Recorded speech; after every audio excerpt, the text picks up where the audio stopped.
Сәлем достар, бүгін біз қойдың басы жейміз. Я сейчас буду пробовать голову барана. Ал кеттік енді смеля деп. Нельзя за ноздри вот так, знаете? Прости меня, дорогая. Боже мой. Ты должна кушать кожу. Кожу? Мозги я люблю, кстати. И поэтому такая умная. Сама? Что это такое? Это язык вроде? Беспощадно берем кожу барана, макаем сюда, набираемся смелости. Она шершавая, но вкусная. Это удивительно. Неприятно даже думать о том, что мне вкусно. Если закрыть глаза, то это очень вкусно. Но смотреть на череп ужасно. Запах есть какой-то. То есть там глаз. Я его не буду есть. Нет, Давай. я мозги готова есть. Я уже ела сердце коня. Захи, пожалуйста, остановитесь, хватит.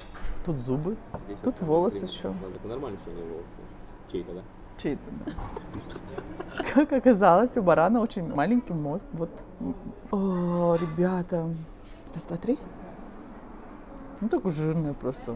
Баранья голова однозначно деликатес казахский. На любителя очень сильно. Мне очень сложно есть. Она вкусная, но ощущение того, что ты ешь глаза или уши, или там мозг, особенно вот прям как бы не отделенный, да, от самого черепа, это очень сложно психологически. А вы ели голову барана? Поделитесь в комментариях, какая у вас любимая часть этой головы. Может быть, мозг или глаза.